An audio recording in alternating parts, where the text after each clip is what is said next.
حضرت خضر کے بارے میں مختلف روایات ہیں کہ یہ ولی ہیں کہ نبی ہیں، لیکن مضبوط رائے اکثر بزرگوں کی یہی ہے کہ یہ بھی اللہ کے نبی ہیں، اور بعض نے لکھا یہ ہمیشہ سے زندہ ہیں۔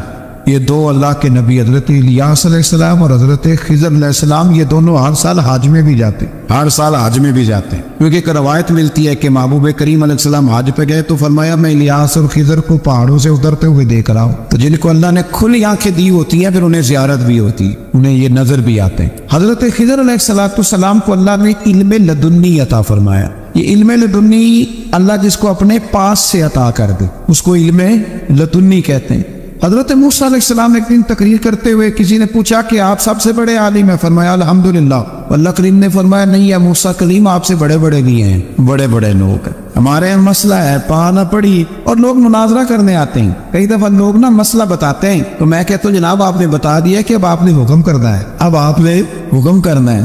کبھی کبھی کچھ لوگ ایسی باتیں کرتے وہ جی آپ ایک بندے کا نام لیتے ہیں ذکر کرتے ہیں، تو میں نے کہا چلو ہم نے بھی کہیں کچھ پڑھا ہی ہوگا نا تبھی تو ذکر کرتے ہیں، لیکن جو آتے ہیں نا لوگ وہ مشورہ تمہارے دور پہ ہے، جس نے جو لائن پڑھ لی ہے وہ اس میں پکا ہو گیا، سارا نہیں نہ پڑھا، سارا پڑھے پھر بات سمجھ میں آتی ہے۔ حضرت موسیٰ کلیم اللہ کے نبی ہیں اور کیا بات ہے ان کی، اور یہ بھی اللہ کا فضل ہوا حضرت موسیٰ نے یہ بات کی تبھی تو ہمیں اتنی شاندار حکمتوں کے پھول ملے، یہ بھی حضرت موسیٰ کا ہی کمال ہے۔ تو حضرت موسیٰ نے کہا کہ اے اللہ وہ جو مجھ سے بڑا ہے عالم ہے وہ کہاں ملے گا جس سے میں حکمت کی بات سیکھوں، تو فرمایا جہاں مجمع البحرین ہے نا دو دریا ملتے ہیں وہاں وہ ملے گا۔ حضرت موسیٰ کلیم سے اللہ نے فرمایا کہ جاؤ جہاں دو دریا ملیں گے نا وہاں تمہیں وہ شخص ملے گا۔ یا اللہ میں کس طرح، فرمایا زادرہ ساتھ لے جاؤ کھانے پینے کا سامان۔ حضرت موسیٰ کلیم لے گئے، مچھلی بھی لے گئے، فرمایا یہ مچھلی جہاں تمہارے برتن سے نکل کے دریا میں داخل ہو وہاں دریا میں شگاف پڑ جائے وہاں وہ تمہیں شخص ملے گا۔ حضرت موسیٰ نے اپنے خادم حضرت یوشع بن نون علیہ السلام کو بھی ساتھ لیا۔ یہ بعد میں حضرت موسیٰ علیہ السلام کے جانشین ہوئے۔ یہ دونوں سفر پہ نکل گئے، ایک جگہ پہ پہنچے جہاں پہاڑ تھا ساتھ دریا بھی تھا، اس کے نیچے آرام کرنے لگے۔ حضرت موسیٰ کلیم سو گئے تو یوشع بن نون علیہ السلام موجود تھے، مچھلی جھٹ سے نکلی دریا میں داخل ہو گئی، وہاں راستہ بھی بن گیا۔ اب اٹھے حضرت موسیٰ کلیم، جب اٹھے تو فرمایا چلو چلے، تھوڑا آگے جا کے فرمایا بھوک لگ رہی ہے کھانا تو نکالو۔ انہیں یاد آیا، کہنے لگے حضور مچھلی تو دریا میں چلی گئی تھی۔ فرمایا تو نے بتایا نہیں، وہی تو ہماری منزل تھی جہاں مچھلی دریا میں گئی۔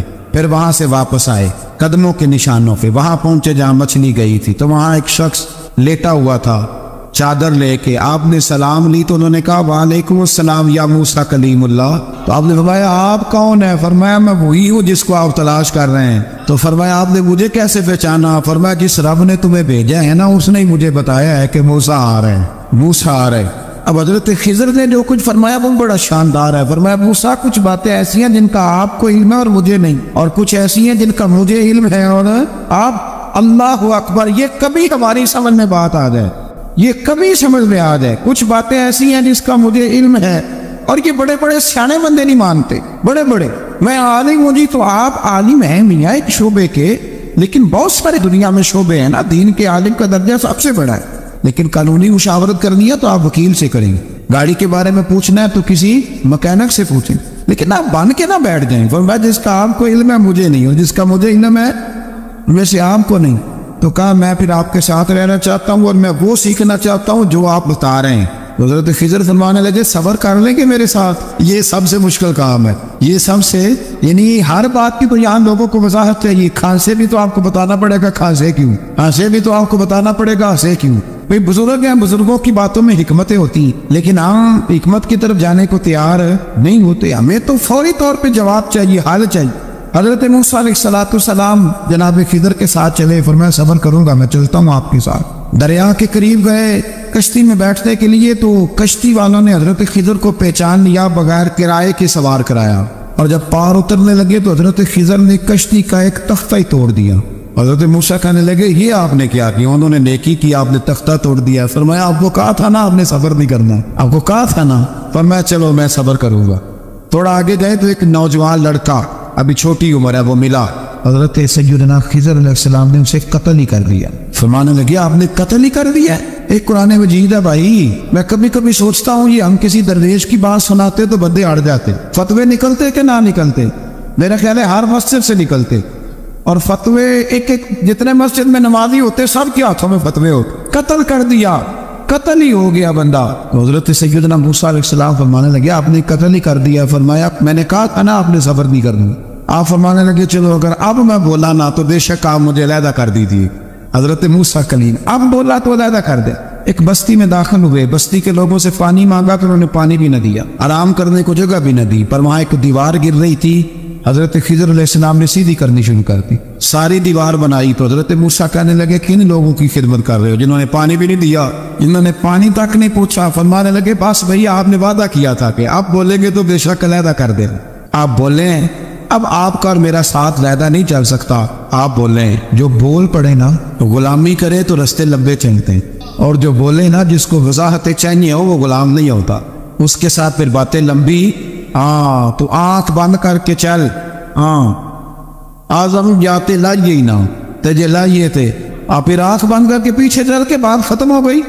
حضرت خضر علیہ السلام نے جب کہا نا کہ اب آپ کا وعدہ ختم ہو گیا، فرمایا میں آپ کو جانے سے پہلے حکمت بتاتا ہوں، یہ وہ علم ہے جو اللہ نے مجھے اپنے پاس سے عطا فرمایا ہے، یہ وہ ہے جو علم لدنی ہے۔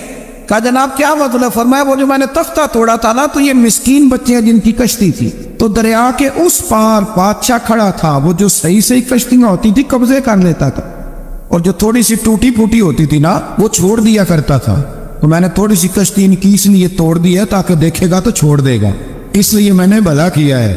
اور فرمایا وہ جو بچہ میں نے قتل کیا نا وہ شروع سے ہی کفر کا دین دادا تھا، اس کے ماں باپ نیک تھے، اگر بڑا ہوتا جوان ہوتا تو ہو سکتا ہے ماں باپ کو بھی کفر میں مبتلا کر دے، اب اس کے بدلے اللہ انہیں سانے بیٹا عطا فرمائے، تو یہ بھی میں نے اللہ کے دیے ہوئے علم سے کیا۔ اور فرمایا یہ جو دیوار میں نے نبی ہو کے یا ولی ہو کے مزدوری کر کے دیوار بنائی ہے نا، اللہ اکبر، فرمایا یہ دیوار عام لوگوں کی نہیں، یہ یتیم بچوں کا خزانہ ہے دیوار کے نیچے، یہ گر جاتی تو خزانہ ظاہر ہو جاتا، اور بچائی اس لیے ہے کہ وَكَانَ أَبُوهُمَا صَالِحًا، ان بچوں کا باپ نیک آدمی تھا، ان کا باپ قاضی ثناء اللہ صاحب پانی پتی فرماتے ہیں ڈائریکٹ باپ نہیں تھا، 7ویں نسل میں جا کے باپ بنتا تھا۔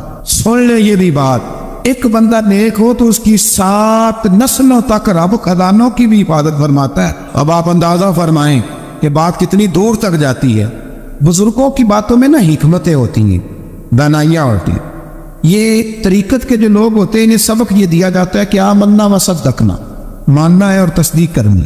آپ خوبصورت زندگی بنائیں، اپنے آپ کو آگے لے کر کے جانے کی کوشش کریں، اور اللہ تو بندے کے گمان کے قریب ہے، اس طرح کا انسان ذہن بناتا ہے رب کریم اتنا ہی اس بندے پہ فضل کرتا ہے۔ اچھی امیدیں وابستہ کریں، خوب محنت کریں، خوب، مطلب یہ کہ سست پڑنا، اٹھتا ہوں چلتا ہوں دیکھتا ہوں کرتا ہوں کوئی ہو ہی جائے گا کوئی پہنچ ہی جائے گا، یہ کمزور لوگوں کی علامت، یہ کمزور لوگوں کی۔ حضرت حسن بصری رحمۃ اللہ علیہ ایک مثال دے کے بڑی بات کو خوبصورت کرتے ہیں، کہتے ہیں کہ نوجوان مجھے ملا تو کہنے لگا حضرت جی آج میں نے عجیب نظارہ دیکھا ہے کہ ایک شیر نے شکار کیا ہے ایک بکری کا، تو اس نے کافی سارا خود کھایا اور باقی منہ میں پکڑ کے ایک پہاڑی پہ چڑھا ہے، وہاں ایک نابینا لومڑی بیٹھی تھی، باقی کا اس نے اس کو کھلایا ہے شکار۔ تو میں سوچتا ہوں رب کریم تو بندہ نابینا بھی ہو گھر میں بھی بیٹھا ہو تو اس کو رزق پہنچا ہی دیتا ہے۔ تو خواجہ حسن بصری رحمۃ اللہ علیہ مسکرا پڑے، کہنے لگے میاں تم نے لومڑی بننے کا پروگرام بنایا، شیر بننے کا کیوں نہیں بنایا؟ تم نے یہ ذہن بنایا کہ گھر میں نابینا بن کے بھی کوئی بیٹھ جائے تو روٹی پہنچ جاتی ہے، تو یہ ذہن کیوں نہیں بنایا کہ شیر بنتا ہوں، شکار کرتا ہوں، کھاتا بھی ہوں کھلاتا بھی ہوں۔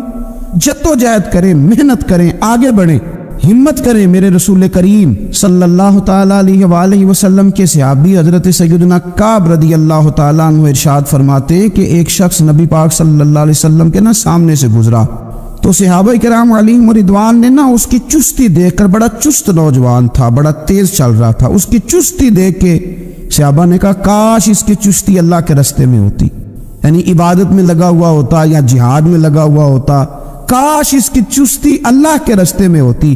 تو نبی پاک صلی اللہ تعالیٰ علیہ وسلم نے فرمایا اگر یہ اپنے چھوٹے بچوں کی ضروریات پوری کرنے نکلا ہوا تو پھر بھی یہ اللہ کے راستے میں ہی ہے، اور فرمایا اگر یہ شخص اپنے بوڑھے والدین کی خدمت کے لیے نکلا ہوا ہے پھر بھی اللہ ہی کے راستے میں ہے، یعنی اگر رزق کما کے بچوں کا پیٹ پالتا ہے پھر بھی رب ہی کا راستہ ہے، اور اگر یہ رزق کما کے بوڑھے ماں باپ کی خدمت کرتا ہے تو یہ راستہ بھی اللہ ہی کا راستہ ہے۔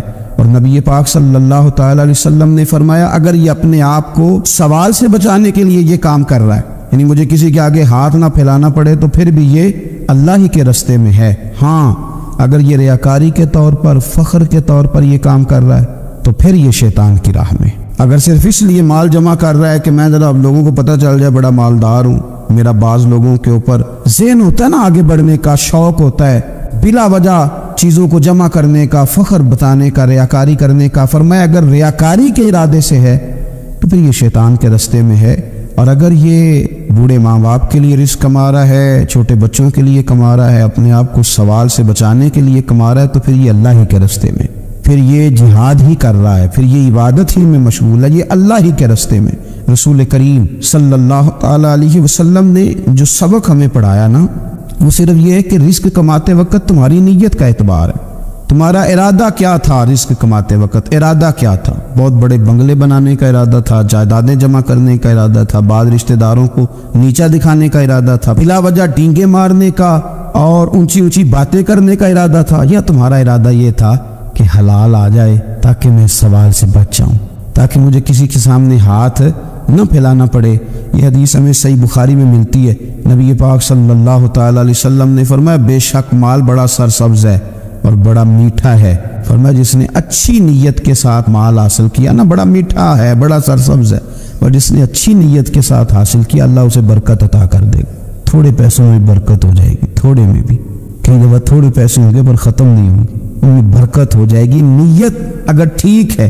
اور حضور صلی اللہ تعالیٰ علیہ وآلہ وسلم نے ارشاد فرمایا اگر کسی نے بری نیت کے ساتھ حاصل کیا تو اس میں برکت نہیں ہوگی، اس کے اندر پھر اس کے لیے وہ خیر نہیں ہوگی جو اچھی نیت پہ ہوتی۔ اور فرمایا یہ ایسا رزق ہے جسے کھائے گا پر پیٹ نہیں بھرے گا، سیر نہیں ہوگا۔ رزق اس نے کھا لیا ہے، چونکہ نیت یہ تھی نا کہ تفاخر کے لیے جمع کرنا، دولت ہونی چاہیے، بنگلہ ہونا چاہیے، لوگوں کو پتہ چلے کہ یہاں بھی ایک سیٹ صاحب ہوتے، تو یہ نیت پر ڈیپینڈ کرتا ہے کہ آپ کا ارادہ رزق کماتے کیا ہے۔ بہت زیادہ محنت کرنے کی کوشش کریں، بالخصوص نوجوان اپنے دلوں کے اندر یہ جد و جہد پیدا کریں کہ ہم نے محنت کر کے رزق کمانا ہے۔ یہ جو ہاتھ پھیلاتے ہیں یہ بزدل لوگ ہوتے ہیں، یہ کمزور لوگ ہوتے ہیں۔ یہ ہاتھ جب کسی کے آگے کوئی شخص پھیلاتا ہے تو اپنی خودداری کا سودا کرتا ہے، اپنی عزت بیچتا ہے، اپنے وقار کو داؤ پہ لگاتا ہے۔ جب وہ ہاتھ پھیلاتا ہے کشکول طلب جب دراز کرتا ہے، کبھی بھی اللہ کے علاوہ، اللہ کے محبوب علیہ السلام کے علاوہ آپ کسی کے سامنے کشکول طلب دراز نہ کریں۔ اور میری ساری زندگی یہ رائے رہی ہے کہ اچھا تاجر وہ ہوتا ہی نہیں جو پیسے زیادہ کماتا ہے، اچھا گھر کا سربراہ وہ نہیں ہوتا جو دولت زیادہ جمع کرے، بلکہ اچھا آدمی تو وہ ہوتا ہے جس کے خرچے کم ہوتے ہیں، جو اس کے پاس ہے اس کے اندر اسے مینیج کرنا آتا ہے۔ اگر اس کے پاس 1000 روپے ہے تو اسے سارا دن 1000 میں نکالنا آ جائے تو اس شخص کی عزت محفوظ ہے، اس کی عزت محفوظ ہے۔ اور اگر 10,000 کے اندر بھی اسے طبیعت نہیں ہے، اسے چاہت نہیں ہے، اسے خبر ہی نہیں ہے میں نے کس طرح وقت گزارنا ہے، تو پھر یہ شخص اپنے آپ کو بھی رسوا کرے گا اور اپنوں کے لیے بھی شرمندگی کا باعث بنے گا۔ محنت کریں، کوشش کریں، اپنے آپ کو فارغ نہ رکھیں۔ فارغ آدمی کو زنگ لگ جاتا ہے۔ فارغ تو کوئی گھر پڑا رہے تو بعض لوگ کہنے لگتے ہیں کہ یہاں تو جنوں کا قبضہ ہو گیا ہے۔ فارغ ذہنوں پر شیطانوں کا قبضہ ہو جاتا ہے۔ کچھ کریں، محنت کریں، جد و جہد کریں، آگے بڑھیں۔ ہمارے بزرگ فرماتے ہیں کہ پانی چل رہا ہو تو وہ پاک ہوتا ہے، اگر کھڑا ہو جائے تو پھر اس کے پاک ہونے کا مسئلہ بدل جاتا ہے۔ چلتے رہیں، حرکت کریں، جد و جہد کریں، آگے بڑھیں، ہمت کریں۔ جو لوگ ہمت کرتے ہیں رب تعالیٰ ان کی مدد کرتا ہے۔ آپ تجارت کریں، حضور صلی اللہ علیہ وسلم نے تجارت فرمائی، نبی پاک صلی اللہ علیہ وسلم نے تجارت فرمائی، کتنا بڑا درجہ حضور نے ارشاد فرمایا۔ اللہ کے پیارے محبوب صلی اللہ تعالیٰ علیہ وسلم ارشاد فرمانے لگے، یہ حدیث پاک آپ کو ترمذی میں اور دیگر کتابوں میں ملے گی، فرمایا جو تاجر سچا ہوگا نا، تجارت کرے پر سچ بولے، سودا جو ہے وہی بتائے، سچا جو تاجر ہوگا اسے اللہ تبارک و تعالیٰ قیامت کے دن نبیوں، صدیقوں اور شہیدوں کے ساتھ جگہ عطا فرمائے گا۔ اور اتنا بڑا درجہ، یعنی اسے صدیقین کے ساتھ کھڑا کر دیا، شہداء کے ساتھ، حالانکہ یہ شہید نہیں ہوا، یہ تو دکان کرتا رہا وقت پہ، اللہ نے اسے اپنے انبیاء کے ساتھ جگہ دے دی۔ اس کا مطلب ہے رب صرف مسجد میں نہیں ملتا، دکان پہ بھی مل جاتا ہے۔ شرط یہ ہے کہ دیانتداری کے ساتھ تجارت کی جائے، دیانتداری کے ساتھ۔ ایک تو یہ کہ یہ کام کرے، پھر یہ کہ بہت سارے صحابہ کھیتی باڑی کرتے تھے، بہت سارے صحابہ، اور حضور صلی اللہ تعالی علیہ وسلم نے فرمایا اگر تم نے کوئی درخت لگایا، پودا لگایا، تو جو بھی جاندار اس سے نفع حاصل کرے گا اللہ تمہیں اس کا اجر عطا کرے گا۔ کوئی بھی آپ کھیتی باڑی کریں، محنت کریں، جدوجہد کریں، پھر اس سے آگے ہاتھ سے مزدوری کرنا ہے، ہاتھ سے مزدوری۔ میرے دادا جان کا انتقال، ان کی عمر 90 سال سے زیادہ تھی جب وہ دنیا سے گئے تھے۔ تو آخری دن غسل کے بعد جب میں نے ان کے ہاتھ کو کھولا تھا تو تب بھی ان کے ہاتھوں پر محنت کے نشان تھے، ابھی بھی ان کے ہاتھوں پہ چھالے تھے، مجھے پکے پڑ گئے تھے نا، وہ ساری زندگی رہے میرے والد صاحب کے ہاتھوں پہ ہمیشہ، کیونکہ دامان توکل کی یہ خوبی ہے کہ اس پر پیوند لگے ہوتے پر دھبے نہیں ہوتے۔ محنت آپ کریں، محنت کے نشان ہونے چاہیے، کرپشن کے داغ نہیں ہونے چاہیے۔ آپ تھک جائیں کام کرتے، لیکن میرے بھائی اس طرح نہ ہو کہ لوگ، میں نے کئی دفعہ کہا ہے کہ روب کپڑوں کا نہیں ہوتا، روب تو کردار کا ہوتا ہے۔ کروڑوں روپے کا آپ مکان بنا لیں، گاڑی خرید لیں، لیکن آپ کا پیسہ کرپشن کا ہے تو لوگ دروازے کے سامنے کھڑے ہو کے کہتے ہیں 2 نمبر طریقے سے کمایا۔ لیکن چھوٹا سا کوئی ملازم ہو کسی دفتر میں، ہو دیانتدار، تو لوگ دروازے کے سامنے بڑا افسر بھی کھڑا ہو کے کہتا ہے یار یہ بندہ نہ رشوت لیتا ہے نہ ناجائز سفارش سنتا ہے، اس سے ذرا احتیاط سے بات کرنی ہے۔ تو بتلائیے روب کپڑوں کا ہے کہ کردار کا ہے، دولت کا ہے کہ کردار کا ہے؟ کردار کی عظمت ہوتی ہے۔ اس لیے میرے نبی پاک صلی اللہ تعالی علیہ وسلم نے فرمایا کسی بندے نے بھی، یہ بخاری ہے، حضور فرماتے ہیں کسی نے بھی اپنے ہاتھ سے زیادہ بہتر کھانا کوئی نہیں کھایا، اپنے ہاتھ کی کمائی سے زیادہ بہتر کسی بندے نے کھانا نہیں کھایا۔ اور فرمایا اللہ کے نبی حضرت داؤد علیہ السلام اپنے ہاتھوں سے کمائی کر کے کھایا کرتے تھے، اپنے ہاتھوں سے محنت کر کے کھاتے تھے۔ سب سے بہترین کھانا آپ وہ کھاتے ہیں جب آپ اپنے ہاتھوں سے محنت کرتے ہیں، مشقت کرتے ہیں، آپ کوشش کر کے جو کھانا آپ محنت کر کے کماتے ہیں۔ یہ مزدور بڑے شاندار لوگ ہوتے ہیں، یہ کسان بڑے شاندار لوگ ہوتے ہیں۔ میں نے دیکھا ہے رات کی تنہائیوں میں اٹھ کے کھیتوں کو پانی لگاتے ہیں۔ میں نے ان کو جانوروں سے پیار کرتے دیکھا ہے، ان کو محبت کرتے دیکھا ہے۔ میں نے دیکھا ہے کہ یہ بہت سارے دنیاوی تکلفات سے نکل جاتے ہیں، ان کو زیادہ فکر نہیں رہتی کہ میرے کپڑوں پہ دبے ہیں کہ یہاں کس طرح کا ماحول ہے۔ میں نے دیکھا ہے کہ ان کی عیدیں تک اپنے جانوروں کے ساتھ گزرتی ہیں، ان کے ساتھ وقت گزارتے ہیں، پیار کرتے ہیں۔ آپ جب محنت کا ارادہ کرتے ہیں تو اللہ بڑا نوازتا ہے۔ اپنی زندگی محنت والی، جد و جہد والی بنائیں، اور یاد رکھیں ہماری سوسائٹی کے اندر اتنے زیادہ غم نہیں ہے، سب سے زیادہ پریشانی یہ ہے کہ جوان سست ہو گئے۔ علامہ اقبال نے کہا تھا لہو مجھ کو رلاتی ہے جوانوں کی تن آسانی۔ جوان اصل میں کمزور ہو گئے، اس لیے خرابی زیادہ بڑھ گئی۔ اگر جوان تازہ دم ہوں، سستی کو چھوڑیں، آگے بڑھنے کا جذبہ پیدا کریں۔ اٹھ باندھ کمر کیوں ڈرتا ہے، پھر دیکھ خدا کیا کرتا ہے۔ کوشش کریں، ہمت کریں، محنت کے ساتھ رزق کمائیں، اپنوں کا سہارا بنیں، اپنوں سے پیار کریں۔ اتنے زیادہ غریب لوگ نہیں ہیں ہمارے ہاں، صرف یہ ہے کہ جو محنت کر سکتے ہیں انہوں نے محنت چھوڑ دی ہے۔ سورہ ابراہیم کی پہلی آیہ مبارکہ میں فرمایا کہ الف لام را کتاب انزلناہ الیک لتخرج الناس من الظلمات الی النور۔ فرمایا اے محبوب علیہ السلام، یہ کتاب ہم نے آپ پر نازل کی ہے تاکہ آپ لوگوں کو اندھیروں سے نور کی طرف لے جائیں، تاکہ آپ لوگوں کو اندھیروں سے نکال کے نور عطا فرما دے۔ بِإِذْنِ رَبِّهِمْ إِلَىٰ صِرَاط، اور اپنے رب کے حکم سے اپنے رب کے رستے کی طرف لوگوں کو لے دے۔ العزیز الحمید، وہ رب جو بڑا غالب بھی ہے اور جو حمد کیا گیا ہے، جس کی حمد کی جاتی ہے، اس کی رستے کی طرف آپ لوگوں کو لے جائیں۔ من الظلمات الی النور، لوگوں کو اندھیروں سے نکالے اور ظلمات سے نکال کے انہیں نور دے۔ ہمارے مفسرین کرام نے یہاں لکھا ہے کہ یہ دیکھ لیں کہ قرآن مجید نے ظلمات، اندھیرے جب بیان کیے تو جمع کا صیغہ استعمال کیا، اور جب الی النور کہا تو واحد کا صیغہ استعمال کیا۔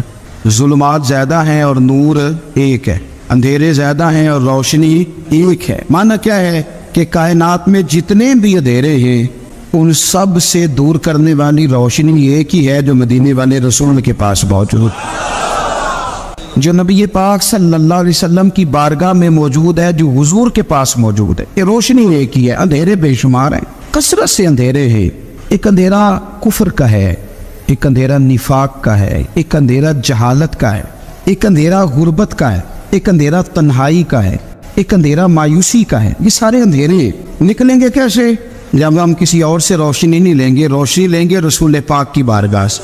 اعلیٰ حضرت فاضل بریلوی رحمۃ اللہ تعالیٰ علیہ نے ایک بات یہاں بیان فرمائی ہے، وہ بڑی عجیب اور بڑی انوکھی ہے۔ اعلیٰ حضرت فرماتے ہیں کہیں اور سے تم روشنی لو گے نا تو یہ پہر دو پہر رہے گی، یہ جتنی چاندنی جتنی روشنی ہے یہ ڈھل جاتی ہے، ڈھل رہی ہوتی ہے. یہ چاند کی جو چاندنی ہے نا یہ ڈھلتی ہے، پورے عروج پہ جاتا ہے، پھر کم ہوتا ہے، پھر کم ہوتا ہے، پھر کم ہوتا ہے، پھر کم ہوتا ہے. فرماتے ایک روشنی ایسی ہے جو کبھی کم نہیں ہوتی، اور اس روشنی کا نام نور مصطفیٰ ہے صلی اللہ تعالی علیہ وسلم. فرمانے لگے ماہ مدینہ اپنی تجلی عطا کریں، اے ماہ مدینہ اپنے تجلی عطا کرے.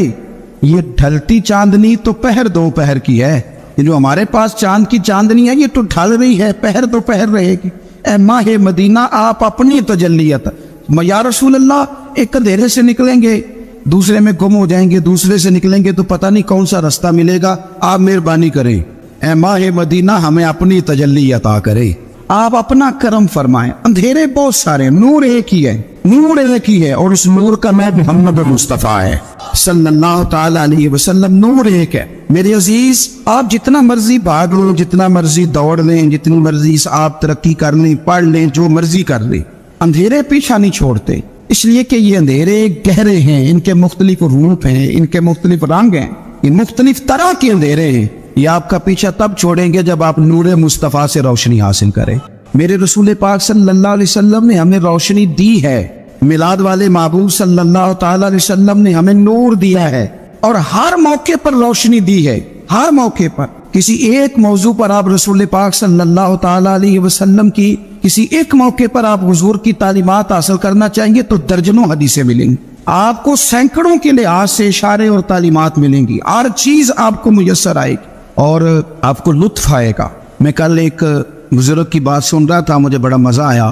وہ حدیث پاک بیان کر رہے تھے کہ نبی پاک صلی اللہ علیہ وسلم نے فرمایا کہ میں اور یتیم کو پالنے والا قیامت کے دن اس طرح ہوں گے جس طرح یہ دو انگلیاں جڑی ہوئی. تو فرمانے لگے دیکھ لو میرے نبی پاک کے لفظ بھی محفوظ ہے اور میرے نبی کے اشارے بھی کتابوں پہ محفوظ ہیں. یعنی حضور نے دو انگلیوں کا اشارہ کیا تھا تو ہر محدث نے وہ نوٹ کیا ہے. حضور کے اشارے تک محفوظ ہیں کتابوں، یعنی باقاعدہ حضور نے. وہ الگ بات ہے نا، وہ معاملہ الگ ہے کہ سورج چڑھا ہوا ہے، روشنی پھیلی ہوئی ہے، لیکن ایک بندے نے اس طرح کیا ہے کہ پچھلے کمرے میں سویا ہے. اب چونکہ اس کا سونے کا ارادہ ہے، اسے اندھیرے سے پیار ہے، اس نے لائٹ بھی بند کر دی ہے، دروازہ بھی بند کر دیا ہے، اور کھڑکی سے تھوڑی سی روشنی آ رہی تھی، اس کے آگے بھی پردہ کر دیا. لوگوں کو کہتا ہے روشنی کوئی نہیں، نور ہی کوئی نہیں، اندھیرا بڑا ہے. تو اسے کہیں گے بے وقوف، تو اپنی کھڑکی تو کھولنا پہلے، تو اپنا پردہ ہٹا، تو یہ دیکھ کہ تمہیں خود دروازہ وہ تو آفتاب چمک رہا ہے. وداعیا الی اللہ باذنہ وسراجا منیرا. حضور کی نبوت کا آفتاب چمک رہا ہے. کوئی سیکھنے ہی نہیں نکلتا، ٹائم ہی کوئی نہیں، مصروفیت ہی بڑی ہے. نکاح کا ٹائم آیا تو ساری چیزیں سیکھ لی، آداب نکاح نہیں سیکھے، قرآن و سنت نکاح کے بارے میں کیا فرماتے ہوئے نہیں سیکھے.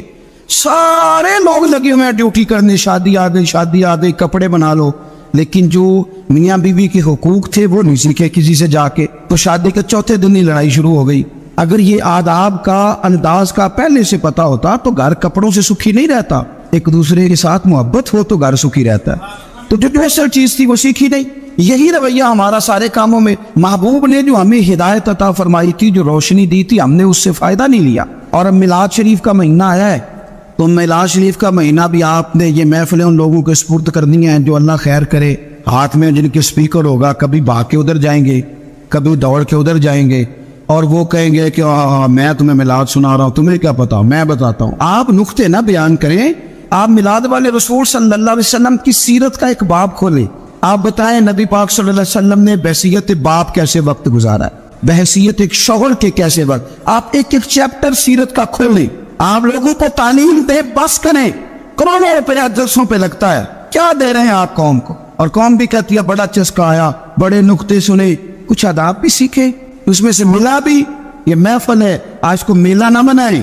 میلہ اور ہوتا ہے، محفل اور ہوتی ہے. میلے میں لوگ جاتے ہیں، گھوم پھر کے آتے، کہتے ہیں پنگوڑے اچھے تھے، اس کے اندر کھلونوں کی دکانیں اچھی تھی. میلہ میلہ ہوتا ہے اور محفل محفل ہوتی ہے. تو محفل کو محفل بنائے، میلہ نہ بنائے، مہربانی فرمائے. میرے عزیز آپ میری بات پر غور کریں گے اور اسے یاد رکھیں گے. ایک تو ہے کہ ایز اے اسپیشل میرے نبی پاک نے تعلیمات، اور ایک یہ کہ حضور ویسے کسی سے گفتگو کرے تو اللہ اسے ہدایت عطا فرما دے. سیرت النبویہ میں موجود ہے، حضرت بریدہ اسلمی رضی اللہ تعالیٰ عنہ صحابی ہیں. وہ فرماتے کہ جب ابو جہل نے اعلان کیا نا کہ جو معاذ اللہ ثم معاذ اللہ نقل کفر کفر نہ باشد، حضور ہجرت کر کے مکہ مکرمہ سے مدینہ طیبہ جا رہے، تو جو سید عالم صلی اللہ علیہ وسلم کو گرفتار کرے گا اسے 100 سرخ اونٹ دیے جائیں گے۔ آج ہمارے زمانے میں سائبر نسل کی گائے بھینس بڑی مہنگی ہے، تو 100 گائے وہاں سے لے آئے تو کتنے کروڑ بنا۔ عرب میں سرخ اونٹ بڑا مہنگا تھا اور 100 ملے گا تو بڑے بڑے لوگوں کے لیے بڑا اچھا موقع مل گیا امیر بننے کا، تو بڑے لوگ بھاگے۔ بریدہ کہتے ہیں میں اکیلا نہیں، 70 بندے میں نے ساتھ لیے، چونکہ نام ہی بہت تگڑا تھا۔ 70 بندے ساتھ لے کے میں گیا حضور کو گرفتار کرنے، تو مکہ مکرمہ سے کوئی 70-75 کلومیٹر کے فاصلے پر میں نے نبی پاک صلی اللہ علیہ وسلم اور جناب صدیق اکبر کو پا لیا۔ کہتے ہیں جب 70 سواروں کے ساتھ، ان کے ہاتھ میں نیزے ہیں، تلواریں ہیں، ان 70 سواروں کے ساتھ جب میں وہاں پہنچا اور جناب صدیق اکبر رضی اللہ تعالیٰ عنہ نے ہمیں آتے ہوئے دیکھا تو تھوڑا گھبرائے۔ کہتے ہیں صدیق اکبر گھبرا رہے تھے کہ 70-71 بندے آگے، پر حضور زیر لب تھوڑا تھوڑا مسکرا رہے، اور نبی پاک صلی اللہ علیہ وسلم بڑے اطمینان کے ساتھ بیٹھے۔ بریدہ آ گئے اور جب آ کے کھڑے ہوئے نا تو حضور نے پوچھا تمہارا نام کیا ہے؟ ایک بندہ گرفتار کر دیا ہے۔ میں نے کہا کہ جب آپ کو بڑا ڈر چڑھا ہو تو روشنی مدینے والے رسول عطا کرے گی، چاروں جانب خوف ہو تو نور میرے نبی سے لے لو، انشاءاللہ دل ٹھنڈا ہو جائے گا۔ حضور نے نہ پوچھا تھا، بندہ پکڑنے آیا ہے، وہ آیا ہے 70 بندے لے کے گرفتار کرنے۔ حضور پوچھتے ہیں تیرا نام کیا ہے؟ کہتے بریدہ، برد عربی میں ٹھنڈے کو کہتے ہیں۔ حضور جناب صدیق اکبر کی طرف دیکھ کے فرمانے لگے کوئی ڈرنے والی بات نہیں، یہ تو معاملہ ہی ٹھنڈا ہے سارا۔ حضور فرمانے لگے تیرا قبیلہ کون سا ہے؟ کہنے لگے حضور بنو اسلم۔ اسلم سلام، یہ سلامتی سے نکلے۔ اس نے کہا بنو اسلم میں سے ہو، تو حضور فرمانے لگے ابو بکر یہ اور مسئلہ ٹھیک ہو گیا، یہ تو معاملہ کوئی فتنے والا نہیں ہے، تو سارا کام ہی سلامتی والا ہے۔ حضور نے تیسرا سوال کیا اور آخری سوال کیا، فرمانے لگے بنو اسلم قبیلے کی تو بڑی شاخیں ہیں، تو کس شاخ سے؟ کہا حضور بنو سہم میں سے۔ سہم کا معنی حصہ۔ تو حضور فرمانے لگے تو فکر نہ کر، تجھے تیرا حصہ ملے گا۔ تو حضرت بریدہ کہتے ہیں میں نے کہا پھر آپ کا نام کیا ہے؟ تو حضور فرمانے لگے میں وہ محمد ہوں جس کو اللہ نے اپنا رسول بنا کے بھیجا ہے، میں وہ محمد ہوں صلی اللہ علیہ، جسے اللہ نے اپنا رسول بنا کے بھیجا ہے۔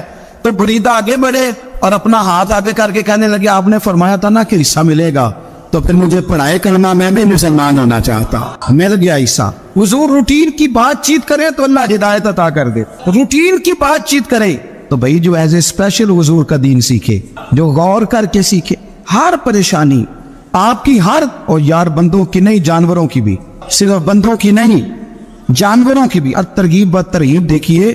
اور اعلیٰ حضرت فاضل بریلوی رحمۃ اللہ علیہ کی الامن والاولاد دیکھیے، نبی پاک صلی اللہ علیہ وسلم کی صحابی حضرت تمیم داری رضی اللہ تعالیٰ عنہ فرماتے ہیں میں حضور کے ساتھ ایک جگہ کھڑے تھے، ہم بہت سارے صحابہ تھے، ایک اونٹ دوڑا دوڑا آیا، اس نے نہ پہلے حضور کی قدم چومے، پھر کان میں کچھ کہا اونٹ نے، تو حضور فرمانے لگے تو فکر نہ کر، اگر تو سچا ہے تو تیری مدد ہوگی، اور اگر تو جھوٹا ہے تو تجھے تیرے جھوٹ کی سزا ملے۔ یعنی میں کیسے اس بندے کو سمجھاؤں، میں کیسے اسے سمجھاؤں؟ کمیٹی ڈال کے رو کے درد سے ادھار لے کے کوئی مدینے گیا اور ماڑا بندہ، اور اس کی تڑپ ہے کہ میں سونے کو اپنے دکھ سناؤں، تو وہ کھڑا ہوا تو ایک صاحب اسے کہنے لگے یہ معاذ اللہ سنتے نہیں، تو کس کو سنا رہا ہے؟ چپ کر، کنٹرول کر اپنی زبان کو، اگر دین نہیں آتا تو نبی پاک سے محبت کرنے والوں کے دل نہ توڑ۔ جو رسول اونٹوں کی بولیاں بڑے خوب طریقے سے جانتے ہیں وہ اپنی غلاموں کی باتوں کو نہیں سنتے، وہ تمہیں کیسی بات کر دی؟ اعلیٰ حضرت کہتے ہیں لب واہ ہے، آنکھیں بند ہیں، پھر بھی پھیلی ہیں جھولیاں۔ کہتے ہیں لب کھلے ہیں، آنکھیں بند ہیں، اور میری جھولی پھیلی ہے، میری جھولی، پتہ نہیں آپ کو بھی اتنا ہی مزہ آ رہا ہے جتنا مجھے آ رہا ہے، تو یہ عام سوچتے ہیں۔ کہتے ہیں لب واہ ہیں، آنکھیں بند ہیں، پھیلی ہے جھولیاں۔ یہ بریلوی کے امام شعر بھی لکھتے، ساتھ ساتھ مزہ بھی لیتے۔ آپ ذرا اندازہ کیجیے بات کرنے کا۔ کہنے لگے میں کھڑا ہوں حضور کی جالی کے سامنے، اور کیفیت میری یہ ہے کہ لب واہ ہے، آنکھیں بند ہیں، پھیلی ہے جھولیاں۔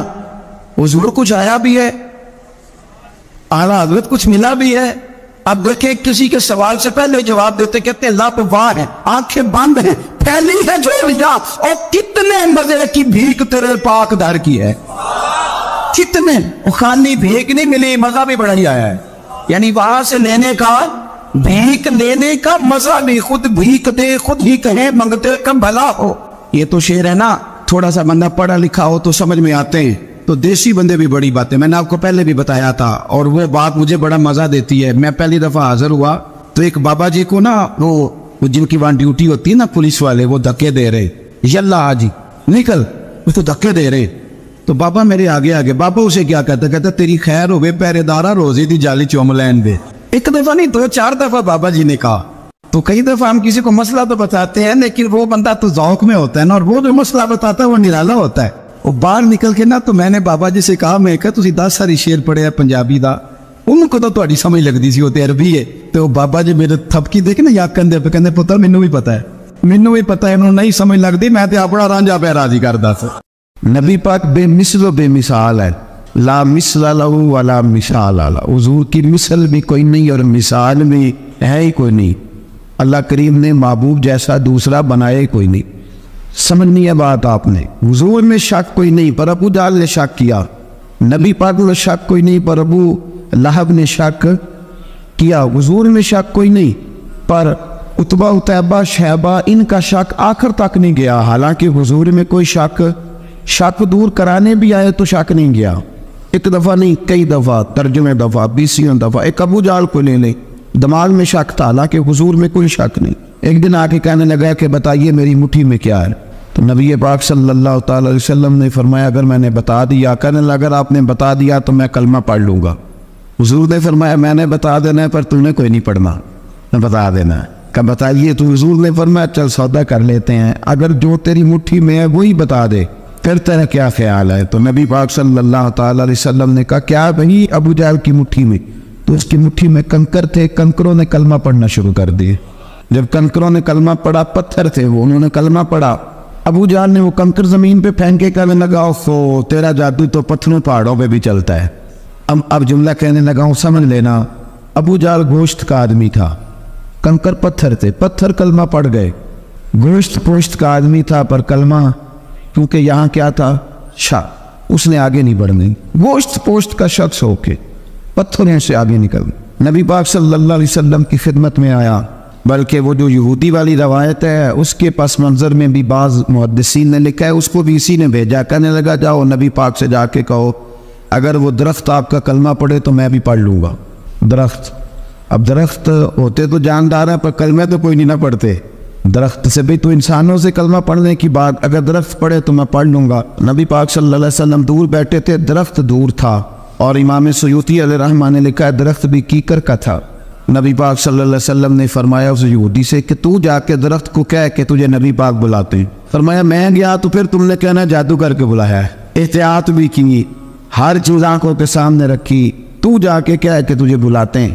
وہ بندہ گیا، جا کے کہنے لگا، اور امام سیوطی نے اس کو لکھا ہے، کہنے لگے اس نے نبی پاک کا نام بھی نہیں لیا، کیونکہ ابو جہل اینڈ کمپنی کو پتا تھا کہ مصطفیٰ کے نام میں بھی بڑی برکت، خالی نام بھی نہیں لیا۔ کہنے لگا درخت وہ جو سامنے بیٹھے ہیں نا وہ تجھے بلا رہے، نام نہیں لیا حضور کا، وہ جو سامنے بیٹھے ہیں نا جاءت لدعوتہ الاشجار ساجدۃ، امام بوصیری کہتے ہیں درخت آیا اور سجدہ کرتا ہوا، زمین چیرتا ہوا آیا۔ کس طرح آیا؟ پہلے آگے جھکا، پھر پیچھے جھکا، دائیں جھکا، بائیں جھکا۔ یہاں بھی لکھنے والوں نے لکھا ہے کہ وہ نہ درخت اپنی جڑیں اکھیڑ رہا تھا، جب چلنا تھا نا اس نے حضور کی طرف آنا تھا تو آگے دائیں بائیں ہوا، جڑیں اکھیڑ رہا تھا۔ لیکن ہمارے استاد جب ہمیں یہ روایت پڑھایا کرتے تھے تو کہتے تھے جڑیں نہیں اکھیڑ رہا تھا، جب اس نے سنا مجھے نبی پاک نے بلایا تو اسے وجد ہو گیا تھا، وہ جھومنے لگ گیا تھا، جھوم رہا تھا، حضور نے مجھے بلا لیا، جاءت لدعوتہ الاشجار ساجدۃ۔ تو درخت آیا، اس نے آ کے نبی پاک کو سجدہ کیا، لکڑی کا بنا ہوا درخت ہے، سجدہ کیا، سجدہ کرنے کے بعد درخت اٹھا اور اٹھ کے اس نے نبی پاک کا کلمہ پڑھا۔ وہ جس کو ابو جہل نے بھیجا تھا نا یہودی، وہ درخت کی حالت دیکھ کے کلمہ پڑھ گیا، وہ کلمہ پڑھ گیا، لیکن یہی بے ایمان کہنے لگا ہوئے ان کا تو درختوں پہ بھی جادو چلتا ہے۔ لا ریب فیہ، شک قرآن پاک میں، لیکن اگر بندے کے دماغ میں ہو اس کا علاج ہے کوئی، ادھر ہی شک بیٹھ جائے۔ کوئی سادی مثال دیتا ہوں کہ سامنے دیوار صاف ہو لیکن گرد اگر آئینے پہ پڑی ہو، دیوار صاف کرنی چاہیے کہ اینک کا شیشہ صاف کرنا چاہیے؟ ساری زندگی لوگ دیوار صاف کرتے گزار دے، ساری زندگی تراش خراش کرتے گزار، اپنی مرضی کی پینٹنگ کرتے گزار دیتے ہیں، پر اپنی آنکھ کی پتلی صاف نہیں کرتے، آنکھ کی پتلی صاف نہیں کرتے۔ کسی نے حضرت رومی سے کہا تھا حضور دنیا میں کوئی اچھا ملتا نہیں، فرمانے لگے تھوڑا رونا شروع کر تاکہ تیری پتلیاں وضو کر لیں، وضو کرنے وہ انہیں پتہ چل جائے کہ کتنے صاف ستھرے لوگ دنیا میں پائے جاتے۔ ابو جہل پھر آ گیا، کہنے لگا اگر آپ چاند کے 2 ٹکڑے کر دیں تو میں کلمہ پڑھنے کو تیار۔ اچھا یہاں بھی بڑی مزے کی بات ہے، اللہ نے پہلے کہہ دیا نبی پاک کو کہ ان الذین کفروا سواء علیہم انذرتہم ام لم تنذرہم لا یؤمنون۔ محبوب یہ جن کی قسمت میں کفر ہے نا، آپ انہیں ڈرائیں چاہے نہ ڈرائیں، یہ ایمان نہیں لائیں گے۔ کنکروں نے بھی کلمہ پڑھ لیا، درختوں نے بھی پڑھ لیا، سارا کچھ ہو گیا، اور اللہ نے بھی کہہ دیا کہ محبوب اس بے ایمان نے کلمہ نہیں پڑھنا، پر حضور نے فرمایا یہ پڑھے نہ پڑھے ہم نے میدان نہیں چھوڑنا، جتنی دفعہ آئے گا نا ہم اسے ضرور معجزہ دکھائیں، جتنی دفعہ آئے گا ہم کیوں میدان چھوڑ۔ آگے کہنے لگا جی اگر چاند کے 2 ٹکڑے کر دے تو اقتربت الساعۃ وانشق القمر، تو نبی پاک صلی اللہ علیہ وسلم نے انگلی کا اشارہ کیا، چاند 2 حصوں میں بٹا۔ کوہ صفا ایک پہاڑی تھی مکے میں، آدھا ٹکڑا پہاڑی کی اس جانب ہوا، آدھا اس جانب، یعنی وضاحت کی اللہ کریم نے کہ ایسے نہ ہو کہ یہ کہہ دی وہ تو ایسے بالکل شک ہوا تو مل گیا، پتہ نہیں میری آنکھوں پہ جادو ہو گیا، ملا ہے کہ نہیں ملا۔ جب ٹوٹا تو حدیث پاک میں آتا ہے کہ آدھا چاند کوہ صفا کی ادھر گیا اور آدھا تو پہاڑی تھی، چاند نیچے آیا، پہاڑی کے گرد گھوما، آگے جا کے ملا، یعنی وقفہ دیا گیا باقاعدہ دیکھنے کا، سمجھنے۔ پوری دنیا میں جتنے لوگ اس وقت چاند دیکھ رہے تھے، ہندوستان تک روایتوں میں ملتا ہے کہ لوگوں نے گواہی دی کہ ہم نے چاند ٹوٹتے دیکھا ہے۔ زمانہ مان گیا، لوگوں کی چیخیں نکل گئیں، لوگ قدموں میں گر گئے، پر وہ جس کے دماغ میں شک تھا نا وہ نہیں مانا۔ شجر و حجر پہچان گئے پر انسان کی نظروں میں شک ہی رہا۔ دنیا میں سب سے مجبور، کمزور، بزدل، کم فہم بندہ وہ ہے جس کے دماغ میں شک ہے، سب سے کم فہم، اس کی فراست روحانیہ زیرو ہے، وہ ایک ناکام شخص ہے، اس کو کسی پہ بھی شک پڑ جائے، کسی پہ بھی۔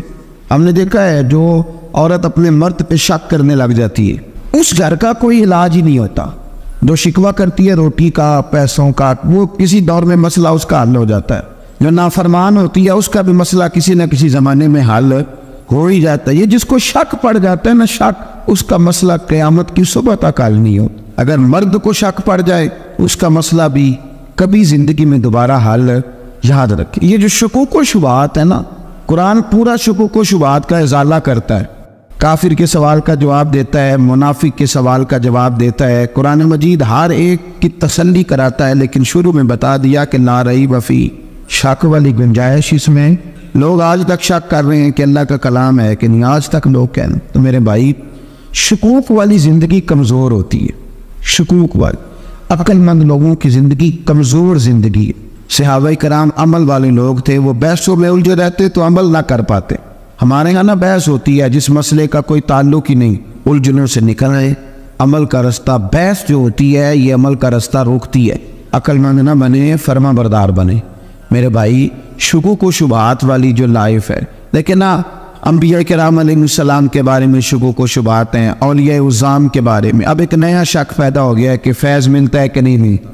ہم نے فلانے ولی کو دیکھا نہیں، ساری زندگی اس کا نام لیا، فیض ملے گا کہ نہیں؟ غوث پاک کو دیکھا نہیں، ساری زندگی قادری کہلایا، فیض ملے گا کہ نہیں؟ خواجہ اجمیر کو دیکھا نہیں، چشتی کہلائے، فیض ملا کہ نہیں؟ صابر پیا کو دیکھا نہیں، صابری کہلائے، فیض ملا کہ نہیں؟ او خدا کے بندے، فیض وہ چیز ہے جو نظر نہیں آتی پر محسوس سب سے زیادہ ہوتی ہے۔ ملے تو حضرت ویس کرنے بھی نہیں تھے نبی پاک سے، وہ بھی نہیں ملے تھے، ملاقات تو ان کی بھی نہیں ہوئی تھی۔ کیا کہہ دی؟ ملاقات نہیں ہوئی، لیکن فیوز و برکات کا یہ عالم ہے کہ میرے محبوب نے فرمایا وہ دعا کرے گا تو اللہ میری امت کی بخشش فرمائے گا۔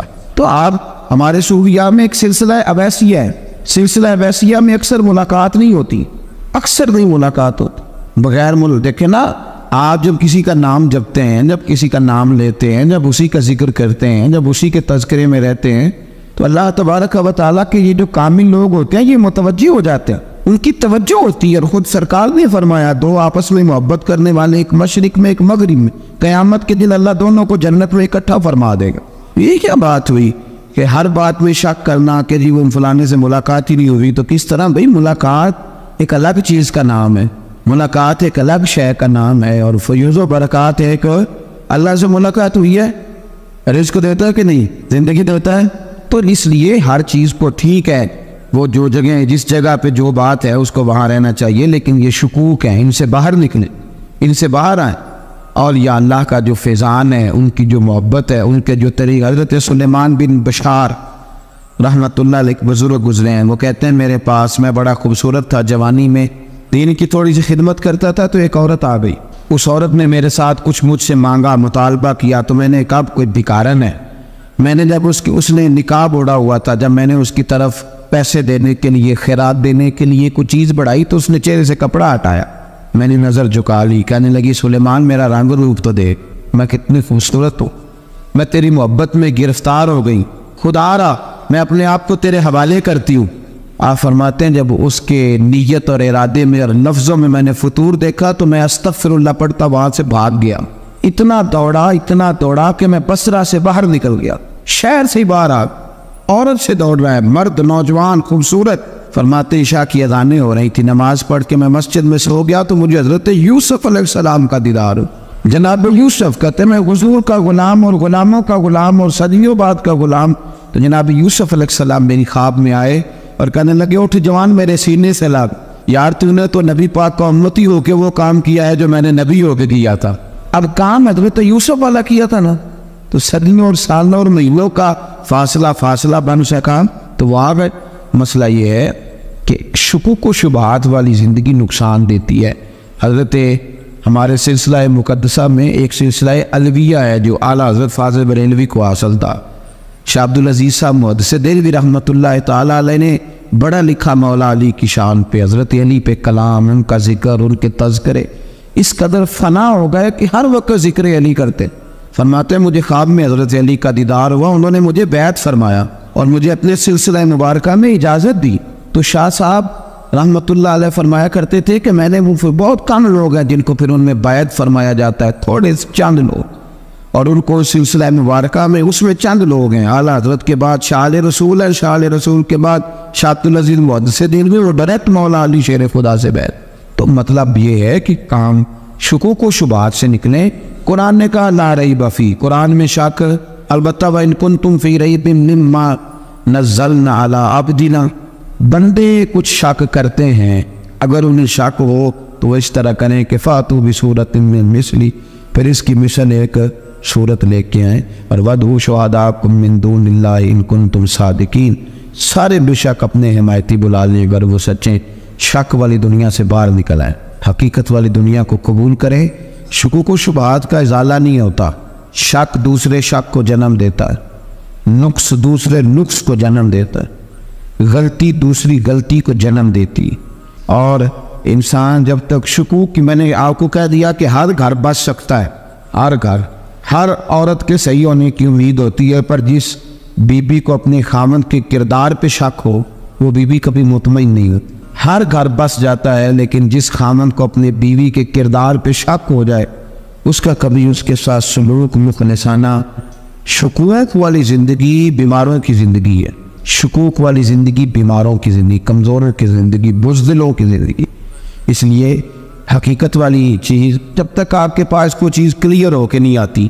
شریعت اسلامیہ نے بہتان کی سزا رکھی 80 کوڑے. پتہ ہے آپ کو، اس نے ایسے ہی بہتان لگا دیا، دلیل ہی کوئی نہیں، ایسے ہی کہہ دیا کہ جی وہ مجھے شک ہے، جی انہوں نے ایسے کیا، فرمایا اسے کوڑے مارو. شک کی بنیاد پر بہتان ترازی کرتا ہے، کوڑے کی سزا رکھی، 80 کوڑے مارو اس ظالم. یہ شک کر رہا ہے اس کو، جب اس کے پاس دلیل ہی کوئی نہیں. یہاں بڑے بندے ہیں بات کر دیتے ہیں، کہتے ہیں وہ ایسا ہوا ہوگا، میں نے ایسا دیکھا تھا، ہوگا، کیا تھا، ممکن ہے. تو یہ شکوک ہے. اس شکوک، یہ سامنے والے کا کچھ بھی نہیں بگڑتا، اس بیچارے کا کیا بگڑنا ہے. یاد رکھیں بڑی خوبصورت بات یہاں حضرت عبداللہ ابن مسعود کی. آپ فرمایا کرتے تھے جب کسی بندے پر بندے شک کرتے ہیں اور ناجائز شک کرتے ہیں، اللہ اس کی عزتوں میں اضافہ فرما دیتا ہے، اللہ اس شانیں عطا کرتا ہے. اپنی زندگی کو بیماریوں سے نکالنے، یہ روحانی بیماری ہے شک، اس سے باہر آنے. یہ ظلم ہے. اولیاء پہ بھی شک، صوفیاء پہ بھی شک، علماء پہ بھی شک، ہر بندے پہ شک، کوئی صحیح نہیں، سارے غلط، میں اکیلا صحیح. اس شک سے باہر آ جائیں. یہ نفسیاتی مریض بنا دے گا، بے سکون کرے گا، بے قرار کرے گا. جس ترتیب سے ہم مسکراتے ہیں، جس ترتیب سے ہم روتے ہیں، جس ترتیب سے ہم کسی بات کا اظہار تشکر کرتے ہیں، خدا ان باتوں سے پاک ہے. اب بہت ساری حدیثوں میں آیا کہ وہ مسکراتا ہے، تو کیا مطلب ہے مسکرانے کا؟ تو علماء تفسیر نے لکھا ہے مسکرانے کا مطلب یہ ہے کہ وہ بڑا ہی راضی ہوتا ہے اپنے بندے سے. بڑا راضی ہوتا ہے. یہ مطلب ایک تو مسکرانے کا مطلب یہ ہے کہ وہ بڑا راضی ہو گیا، بڑا راضی ہو گیا، وہ مسکرا دیا اپنے بندے پہ. اور ایک اس کا معنی خود نبی پاک صلی اللہ تعالیٰ علیہ وسلم نے بیان فرمایا. مسند امام احمد بن حنبل میں حدیث ہے، حضور سید عالم علیہ السلام سے صحابہ نے پوچھا یا رسول اللہ شہید تو بڑے لوگ ہوتے ہیں، شہیدوں میں افضل کون ہے؟ تو اللہ کے حبیب علیہ السلام فرمانے لگے وہ والا بندہ جو ڈٹ گیا تھا کافروں کے مقابلے میں، وہ ہلا نہیں، پوری طرح ڈٹ کے جو لڑا وہ شہداء میں افضل ہے. حضور فرماتے ہیں وہ جنت کے بالا خانوں میں سیر کرے گا اور رب اسے دیکھ کے مسکرائے گا، رب اسے دیکھ کے مسکرائے گا. اللہ تعالیٰ مسکراتا ہے اسے دیکھ کے. اور اگلے جملے میں حضور نے وضاحت کر دی، فرمایا جب رب دنیا میں کسی پر مسکراتا ہے نا تو اس کا معنی یہ ہے کہ قیامت میں پھر اللہ اسے حساب کوئی نہیں لے گا. جس پر اللہ دنیا میں مسکرا دیا اس سے کوئی حساب، تو وہ کام ڈھونڈنے چاہیے نا جس سے اللہ مسکرائے. ویسے کبھی ہم ایسا کرتے ہیں کہ نہیں کہ کسی کو راضی کیا جائے؟ یہ کام ہم کرتے ہیں کہ ہماری کمپنی کا جو سربراہ ہے وہ ہم سے راضی رہے، جس ادارے میں ہم پڑھاتے ہیں اس ادارے کا بڑا ہم سے راضی رہے. یہ کرتے ہیں ہم، اس کے لیے کچھ نہ کچھ ہیلے بہانے ہم کرتے ہیں. برادری، قبیلہ، علاقہ، بستی، لوگ کسی طریقے سے ہمارے ساتھ مطمئن رہیں، کرتے ہیں نا یہ سارے کام. اس میں تھوڑی مشکل بھی ہمیں آتی ہے لیکن کرتے ہیں. کیا کریں، گھر میں بھی کئی دفعہ ایسا ماحول بنانا پڑتا ہے. چلیں ایک اور میٹھی مثال دیتے ہیں، زیادہ سمجھ میں آئے گی. چھوٹا بچہ خوش رہے، آپ اس کے لیے محنت نہیں کرتے. وہ چھوٹا ہے، اس کو خوش کرنا فرض ہے ابا پہ، لیکن وہ کہتا ہے کہ میں نے موٹر سائیکل لینا ہے. چھوٹا ہے، چلا ہی نہیں پائے گا، تو ابا پھر اسے راضی کرتا ہے، کہتا ہے بیٹے چھوٹا سائیکل لے لے، چل میں تجھے اڑانے والا جہاز لے دیتا ہوں. مقصود کیا ہے کہ اس کو ناراض نہیں کرنا، یہ روئے نہ، اس کا دل نہ ٹوٹے. ہو یارو سنو نا میں کیا کہہ رہا ہوں. اگر چھوٹے بچے کے لیے وہ چیزیں ڈھونڈتے ہو، میرے ابا جی نا اپنے نواسے کے لیے کھلونا لے کے آئے تو بچہ بڑا ہی کھیلا تو ابا جی کہنے لگے لو پیسے پورے ہو گئے. میرے بچے کو پسند بڑا ہے نا، پیسے پورے کر چھڑے نے، دیکھو نا جی کتنا اس کو راضی ہوا ہے.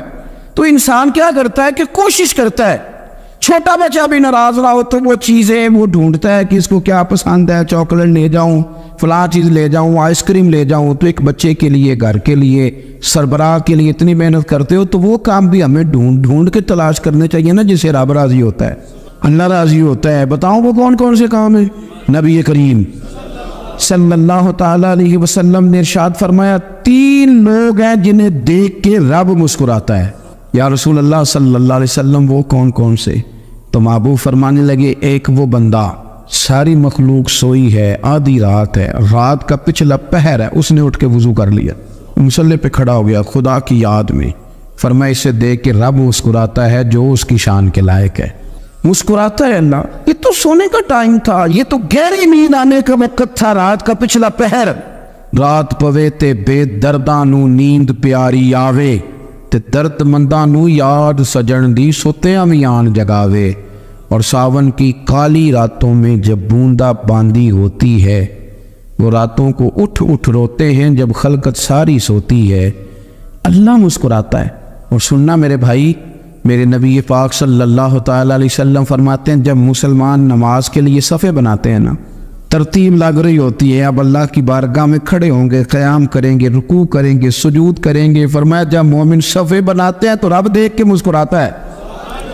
کمال ہو گئے عروج بندگی کا، جب بندے کو دیکھ کے رب مسکرائے. خدا بندے سے خود پوچھے بتا تیری رضا کیا ہے، مسکراتا ہے. اور میرے نبی پاک علیہ السلام فرماتے ہیں جب مجاہد جہاد کے لیے صفیں سیدھی کرتے، آج تو یہ رب کے نام پہ مرنے ہی آ گئے، یہ صفوں میں کھڑے ہوں گے، ترتیب سے لڑیں گے، ترتیب سے گلا کاٹیں گے کافروں کا یا شہادت لیں گے. فرمایا جب جہاد کے لوگ صفیں بناتے ہیں تو رب انہیں دیکھ کے مسکراتا ہے. کتنے نصیبوں والا وہ بندہ ہے جسے دیکھ کے مسکرا دیا. اور یار کبھی تیرا بیٹا تیرے سامنے مسکرائے نا چھوٹا تو تیرا دل باغ باغ ہو جاتا ہے. تیری ماں بیمار کسی ایک دن صحیح طرح ہنس پڑے تو طبیعت خوش ہو جاتی. مجھے بتاؤ نا جس کا رب بھی اسے دیکھ کے ہنس پڑے، جو اس کی شان کے لائق ہے، کیا اس بندے کے نصیبیں ہیں، کیا اس کے مقدر ہے. آپ اس مقام پر اپنے آپ کو لائیں. اب دیکھیں نا یہ حدیث ہم نے سن لی، اب ہم نے نا اس طرح صفحے نہیں بنانے جس طرح ساری دنیا، اب ذرا صفحے بھی شوق سے بنائیں گے. آپ ذرا تھوڑا سا شوق پیدا کریں گے، بھئی یہ تو میں وہ کام کرنے لگا ہوں جسے دیکھ کے رب مسکراتا ہے. نبی پاک صلی اللہ علیہ وسلم نے فرمایا جب کوئی بندہ توبہ کرتا ہے نا، ہم توبہ کا رٹا لگاتے ہیں. یا اللہ میری توبہ یا اللہ. اور توبہ کا تو مطلب یہ ہے کہ پچھلے گناہوں سے پکی توبہ، آج کے بعد یہ غلطی نہ کرنے کا پکا وعدہ. تو نے ساری شب برات رو کے گزاری ہے، بتا سویرے جھوٹ جوڑنے کا ارادہ ہے تیرا؟ آج کے بعد رشوت تو نہیں نہ لے گا، ملاوٹ تو نہیں نہ کرے گا، یہ توبہ ہے. اور اگر سارے کام اسی طرح کرنے تو پھر یہ توبہ کا رٹا ہے، جتنا مرضی لگاؤ. حضرت علی بن ربیعہ رضی اللہ تعالیٰ عنہ فرماتے ہیں میں مولا علی کے ساتھ تھا، مقام حرہ کی طرف جا رہے تھے، حضرت علی نے ہاتھ اٹھا کے دعا مانگی ہماری تعلیم کے لیے، ورنہ حضرت علی ہم صحابہ کو محفوظ عن الخطا تو مانتے ہیں نا. ہاتھ اٹھا کے کہا اے اللہ ہمارے گناہ بخش دے، تیرے علاوہ کوئی معاف کرنے والا نہیں. اور پھر حضرت علی آسمان کی طرف دیکھا اور دیکھ کے نا حضرت علی بن ربیعہ کو تو مسکرائے. حضرت علی بن ربیعہ کہنے لگے حضور مسکرائے کیوں؟ وہ فرمانے لگے ایک دن میں حضور کے ساتھ اسی طرح آیا تھا، اسی طرح حضور نے دعا فرمائی تھی ہماری تعلیم کے لیے، اور پھر حضور مجھے دیکھ کے مسکرائے تھے اور فرمایا جب کوئی بندہ رب کی بارگاہ میں اس طرح استغفار کرتا ہے تو رب مسکراتا ہے اور مسکرا کے فرماتا ہے دیکھ لو میرے بندوں کو پتا ہے کہ میرے علاوہ معاف کرنے والا کوئی نہیں، انہیں پتا ہے تم اس کی بارگاہ میں رجوع تو لاؤ، آیا تو صحیح تو آنسو لے کر. اقبال کہتے ہیں کہ موتی سمجھ کے شان کریمی نے چن لیا، قطرے دو گرے میرے ار کے انفعال کے. دو میں نے آنسو بہائے تھے تو اس کے کرم نے تو موتی سمجھ کے چن لیے. سنو نا حضور اس استغفار کو اللہ کو یا رات کو توبہ کر کے سونا چاہیے. ہمیں کچھ غلطیاں ہم کرنا نہیں چاہتے پر ہم سے ہو جاتی ہیں، کچھ دل ہم توڑنا نہیں چاہتے پر وہ ٹوٹ جاتے ہیں، ہماری مجبوری ہوتی ہے ٹوٹ جاتے. رات کو اس کی بارگاہ میں ہاتھ باندھ کے کشکول طلب دراز کر کے خوب استغفار پڑھنا چاہیے کہ مالک بندے ہیں نا کیا کریں، نفس کا ساتھ ہے، دنیا کا ساتھ ہے، خواہشات نفسانیہ، مالک معاف کر دے. درد سے توبہ، رسم نہ ہو، کہانی نہ ہو، لفظ نہ ہو، جملے نہ ہو، اور جناب ایسے لوگوں کے بیچ بڑے ہاتھ باندھ کے اور بڑا کوئی ضرورت نہیں. آپ اکیلے اپنی چارپائی پہ بستر کے اندر منہ دے کے ابھی درد سے کہے گا نا معاف کر دے تو وہ تو مہربانی بڑا ہے. میرے نبی پاک صلی اللہ علیہ وسلم مثال دیتے فرمایا ایک آدمی صحرا میں جا رہا، صحابہ سے حضور خطاب کر رہے ہیں، فرمایا ایک آدمی صحرا میں جا رہا تھا، اس نے اپنی اونٹنی پہ کھانا پانی پیسے ہر چیز رکھی ہوئی تھی. صحرا تھا بہت بڑا، درمیان صحرا کے گیا تو تھوڑا سا سستانے کے لیے آرام کرنے کے لیے اونٹنی سے نیچے اترا. اب اس نے اونٹنی کی لگام، اونٹنی کی نکیل اپنے سرہانے کے نیچے رکھی، ہاتھ کے ساتھ پکڑی اور سو گیا. تھوڑی ہی دیر کے بعد جب اس کی آنکھ کھلی تو دیکھا اونٹنی غائب ہے. صحرا میں وہ پیدل نہ آگے جا سکتا ہے نہ پیچھے جا سکتا ہے، نہ دائیں نہ بائیں، کھانے کو روٹی نہیں، پینے کو پانی کا قطرہ نہیں، تھوڑا ادھر بھاگا ادھر بھاگا، تھک گیا. کریم محبوب فرماتے ہیں وہ پوری طرح نڈھال ہو گیا اور مایوس ہو گیا، معاذ اللہ مایوس ہو کے دوبارہ اسی جگہ آ کے لیٹ گیا جہاں پہلے لیٹا تھا. انتظار کرنے لگا کہ اب موت ہی آئے گی، آخری وقت ہے، اب نہ میں پیدل یہ صحرا کراس کر سکتا ہوں، نہ پیچھے جا سکتا ہوں، نہ کھانا ہے نہ پانی ہے، سوائے موت کے کوئی سہارا نہیں. حضور فرماتے ہیں وہ رستے میں دوبارہ لیٹ گیا. اچانک اس نے رخ بدلا تو اونٹنی سامنے کھڑی تھی. حضور نے صحابہ سے پوچھا بتاؤ نا اسے بھلا کتنے کو خوشی ہوگی؟ یا رسول اللہ جی سے نئی زندگی مل گئی ہے. آپ دیکھیں نا سارے ڈاکٹروں نے کہہ دیا کہ اس کے تو گردے معدہ جگر ہر چیز ختم ہے، گھر لے جاؤ خدمت کرو، ہر طرف پریشانی ہے. وہ بندہ بھی سمجھ گیا ہے کہ آخری وقت آ گیا، کل جاؤں پرسوں جاؤں، تیاری ہو گئی، سب لوگ آ گئے، باہر والے بھی آ گئے، یہ ماحول ایک عجیب رنگ اختیار کر گیا. اچانک ایک ڈاکٹر نے آ کے کہا نہیں غلطی لگ گئی تھی. مجھے بتائیے انداز کیا ہوتا ہے؟ بغیر دعائی کے بندہ اٹھ کے کھڑا نہیں ہو جاتا. میں تو بچ گیا. نبی پاک صلی اللہ علیہ وسلم فرمانے لگے اس کی اونٹنی مل گئی، بتاؤ بھلا اسے کتنی خوشی ہوگی؟ یا رسول اللہ وہ تو دوبارہ دنیا میں آ گیا. حضور فرمانے لگے اسے کچھ بھی خوشی نہیں ہوئی. جب کوئی رب کا گناہگار بندہ آ کے توبہ کرتا ہے رب کو اس سے کہیں گنا زیادہ خوشی ہوتی ہے. میرا بندہ آ گیا، میرا بندہ آ گیا، میرے گھر آ گیا، اس نے آنسو بہائے ہیں، اس نے کہا اللہ میں تیرا ہی رزق کھاتا ہوں، تیری ہی زمین پہ رہتا ہوں، تیرے نام سے میری سانسیں چلتی ہیں. وہ آ گیا. فرمایا اس اونٹنی والے سے زیادہ رب کو خوشی ہوتی ہے جب گناہگار آ کے توبہ کرتے. گناہگاروں کے آنسو اس کی بارگاہ میں بڑے مقبول ہیں، لیکن ہم رسم ادا کرتے ہیں، توبہ نہیں کرتے. ہم اپنے آپ کے ساتھ دھوکہ کرتے ہیں، جھوٹ بولتے ہیں. ہم بندہ کوئی ناراض ہو جائے تو ہمیں کو نہیں نیند آتی، اس کے گھر چلے جاتے ہیں. ہم اپنے سارے رشتوں کو تعلقات کو مینٹین کر کے رکھنے کے عادی ہیں. ہمیں پتہ ہے کہ وہاں میں نہیں جا سکا تو بیٹا بھیجتا ہوں. فلاں شادی پہ میں نہیں جا سکا تو بھتیجا بھیجتا ہوں، بھائی بھیجتا ہوں، ہر تعلق کا ہم نے خیال رکھا کوئی روٹھ نہ جائے۔ لیکن کمال ہے نا، یہ نہیں سوچا کہ اگر رب روٹھ گیا تو جب وہ روٹھ جائے نا تو سارے رشتے بھی بندے کے پاس موجود ہوں تو کوئی کرامت نہیں ہوتا، پھر کروڑوں روپیہ جیب میں ہوں تو ڈاکٹروں کی دوائیاں اثر نہیں کرتی۔ وہ روٹھ جائے تو پھر انسان اس طرح سے پھسلتا ہے کہ بڑے بڑے اس کے پاس دروازے ہوتے ہیں پر کسی جگہ اس کا ہاتھ نہیں لگتا۔ خدا را خیال کریں، دنیا روٹھتی ہے تو روٹھ جائے، رب رسول ناراض نہ ہونے پائیں، اس کا خیال کریں۔ حضور فرماتے ہیں وہ مسکراتا ہے، اسے خوشی ہوتی ہے جب کوئی اس کا بندہ اس کی طرف رجوع کرتا ہے۔ میرے عزیزو، رسول پاک صلی اللہ تعالی علیہ وسلم نے ان لوگوں کے تذکرے کیے جنہیں دیکھ کے رب مسکراتا ہے۔ ہم نہ گناہگاروں پر بھی فتویٰ دینے میں جلدی کرتے اور نیکی پر بشارت دینے میں بھی جلدی کرتے ہیں، حالانکہ یہ ہماری ذمہ داری نہیں۔ پتہ نہیں اللہ تعالیٰ کس کو کب توفیق توبہ دے کے اپنے قریب کر لے، لیکن بڑی جلدی ہے، بڑی جلدی فتویٰ دینے میں۔ اور یہ فتویٰ صرف مفتیوں کا نہیں رہ گیا، یہ میری طرح کے آپ کی طرح کے ڈھیروں لوگ ہیں جنہوں نے جیبوں میں فتوے ڈالے ہوئے۔ بھئی آپ نے کیوں ذمہ داری لے لی ہے جنت میں داخل کرنے کی اور نکالنے کی؟ یہ تو میرے رب کریم کا کرم ہے، وہ جس کو چاہے جب چاہے جتنا چاہے عطا کرے۔ لیکن کچھ لوگ نا بڑے پکے ہو گئے ہیں کہ شاید جو میں سوچ رہا ہوں وہی درست ہے۔ کبھی کبھی کچھ چیزیں عجیب بھی ہوتی ہیں، لہذا خدا کی رحمت پر بھروسہ کر کے بات کرنی چاہیے، اپنی مرضی کے فتوے نہیں داغنے چاہیے۔ وہ دیکھو جی فلانا بندہ یوں کر رہا ہے، آپ کو پتہ ہی نہیں پوری بات کا، آپ کو علم ہی نہیں پوری بات کا۔ حضرت بہاءاللہ نقشبند بخاری رحمۃ اللہ علیہ فرماتے ہیں میں حج کرنے گیا تو وہاں میں نے ایک آدمی کو کروڑوں کا کاروبار کرتے دیکھا تو میرے دل میں خیال ہے یہاں بھی اللہ اللہ کرنی چاہیے تھی، دنیا داری کر رہا ہے۔ لیکن فرماتے ہیں حج سے فارغ ہوئے تو میں نے دیکھا وہی بندہ سارا کچھ رب کی بارگاہ میں خیرات کر رہا ہے، اور سینکڑوں غریب حاجی ہیں جن کو پورے خرچے دے رہا ہے۔ تو میں نے وہی اپنی سوچ سے توبہ کی کہ میں کہاں تھا، بڑی جلدی کھڑے نہ ہو جائیں۔ حضرت حسن بصری رحمۃ اللہ تعالیٰ علیہ ارشاد فرماتے ہیں کہ میں دریا کے کنارے گیا تو وہاں میں نے ایک شخص کو دیکھا، وہ اپنی ایک خاتون کی گود میں سر رکھ کے بیٹھا اور قریب ایک بوتل بھی پڑی ہے۔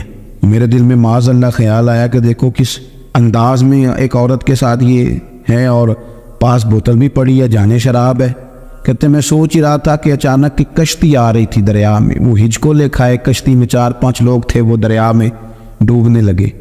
وہ آدمی تیزی سے اٹھا، دریا میں چھلانگ لگائی، پہلے ایک کو نکالا، پھر دوسرا نکالا، پھر تیسرا نکالا، ایک بندہ رہ گیا۔ کہنے لگا حضور مجھے تو آپ نے گناہگار سمجھا، میں تو بڑے غلط انداز میں یہاں بیٹھا ہوں، آپ نے جو سوچا چلیں گے چوتھا بندہ آپ نکال لائیں، کرے نا یہ کام، کرے نا یہ کام، بڑے بھلے بھالے بڑے اللہ والے ریاض آپ کو بس ہم ہی جانتے ہیں، اتنی جلدی فتویٰ۔ حضرت حسن بصری فرماتے ہیں میں پشیمان ہوا، میں نے کہا مجھے تیرنا نہیں آتا، تو دیر نہ کر چوتھا ڈوب نہ جائے۔ کرتے اس نے چھلانگ لگائی، چوتھا بھی نکال لایا اور کہنے لگا حضرت آپ نے جلدی کی سوچنے میں، یہ بی بی میری ماں ہے اور یہ سرکے کی بوتل ہے۔ ہم ماں بیٹے کا یہ مشغلہ ہے کہ یہ وہ جگہ ہے جہاں آ کے لوگ مسافر اترتے ہیں، اور یہاں سے کسی کا گھر 100 میل ہے، کسی کا 200 میل ہے۔ ہم صبح سرکہ کھجوریں روٹیاں لے کے یہاں آتے ہیں، مسافروں کی نوکری کرتے، کوئی پریشان ہو تو مدد کرتے ہیں۔ حضرت خواجہ حسن بصری فرماتے ہیں میں نے معافی مانگی، ان سے بھی مانگی، رب سے بھی مانگی، انہوں نے مانگ لی نا بزرگ تھے، پر ہم کو نہیں تیار مانگنے کو۔ ہم ہر وقت بدگمانیاں، وہ فلانا فلانے جرم کرتا تھا، میں اسے اب کیسے نیک مان لوں؟ بھئی اب وہ نمازی ہے، خدا کے گھر آتے جاتا ہے، اب اللہ کی بارگاہ میں حاضر ہوتا ہے، جب رب نے معاف کر دیا تو بھی سوچ بدل جا۔ سنیں حضور کیا فرماتے ہیں، نبی پاک صاحب اللہ صلی اللہ تعالی علیہ وسلم فرماتے ہیں، مسند امام احمد بن حنبل دیکھیے، فرمایا رب اس وقت بڑا ہی مسکرائے گا جب قاتل بھی جنت میں جائے گا، مقتول بھی جنت میں جائے گا۔ یا رسول اللہ مقتول تو گیا، یہ قاتل کیسے چلا گیا؟ حضور فرماتے ہیں جائے گا، اور جائے گا اور رب مسکرائے گا جو اس کی شان کے لائق ہے۔ یا رسول اللہ کس طرح؟ تو نبی پاک صلی اللہ علیہ وسلم فرمانے لگے اس نے ایک مومن کو قتل کیا تھا، وہ شہید ہو کے جنت میں چلا گیا، اب اللہ نے بعد میں اسے توبہ کی توفیق دے دی۔ پہلے اس نے کلمہ پڑھا، پھر یہ میدان میں اترا، کافروں سے لڑا، یہ شہید ہوا، رب نے اسے بھی جنت دے دی۔ قاتل بھی جنت میں، مقتول بھی جنت میں، اور بات اتنی انوکھی ہے کہ رب دیکھ کے مسکرا رہا ہے جو اس کی شان کے لائق ہے۔ ہم جلدی میں ہیں، ہم انتظار نہیں کر رہے کہ شاید توبہ کر جائے، ہم انتظار نہیں کر رہے۔ لیکن میرے عزیز اتنی جلدی نہ کرے، سوچوں کا صاف ہونا، ذہنوں کا پاک ہونا اور لوگوں کے بارے میں گمان کا اچھا ہونا. آپ کسی نفسیات کے ڈاکٹر کے پاس چلے جائیں، اسے کہیں ٹینشن بڑی ہے. میں ان کے مضامین پڑھتا رہتا ہوں. وہ سب سے پہلا سبق آپ کو یہ پڑھائیں گے کہ اچھا سوچا کرے. اچھا سوچنے سے بندہ تندرست رہتا ہے. کس سے بندہ تندرست رہتا ہے؟ ہیں جی واقعی. یعنی اس والے پڑوسی کے بارے میں بھی اچھا سوچنا ہے گھر میں، اس والے کے بارے میں بھی، چھوٹے بھائی کے بارے میں بھی اچھا سوچنا ہے، اور بڑے کے بارے میں بھی اچھا ہی سوچنا ہے.